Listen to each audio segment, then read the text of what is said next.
కమ్మటి తెలుగు కథలకు స్వాగతం. ఈరోజు మనం చెప్పుకోబోయే హాస్య కథ అసలు నిజం అబద్ధం. కథ మొదలు పెడదాం. ఏవండోయ్, భోజనం వడ్డించాను, త్వరగా రండి, కేకేసింది లలిత. ఆ అరవకు, వినపడింది. ఇంతకీ ఏం కూరలు? గ్యాస్ తగిలేసి వండావు. మీకు ఇష్టమైన పప్పు టమాటో చేశానండి.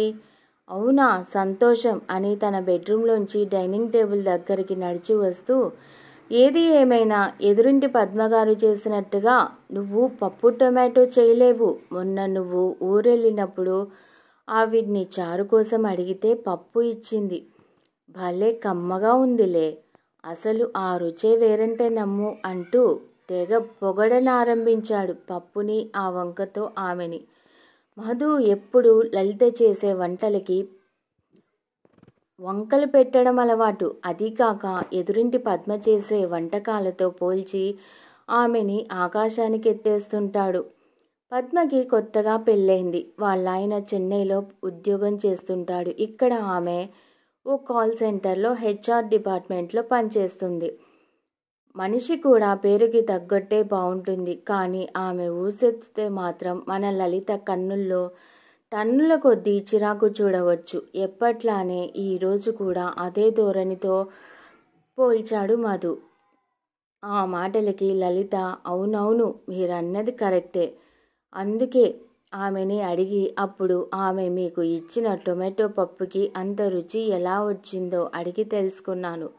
అదే అనుసరించాను, చెప్పిందామె ఉత్సాహంగా కనుబొమ్మలు ఎగిరేస్తూ.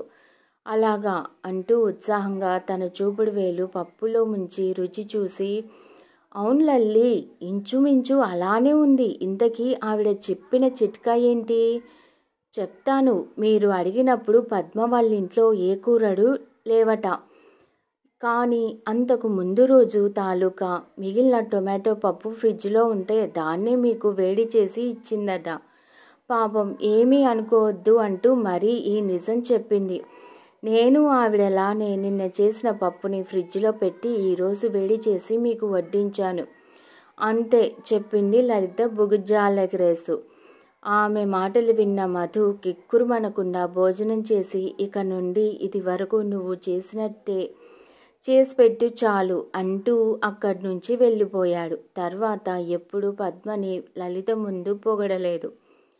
అలాగే ఎదురింటి పద్మ ఎప్పుడు కనిపించినా ముఖం తిప్పుకొని మరీ వెళ్ళిపోయేవాడు. లలిత చెప్పిన ఆ అబద్ధంతో ఒక డిస్కౌంట్కి 2 చీరల్లా మధు పద్మని చూడడం మానేశాడు.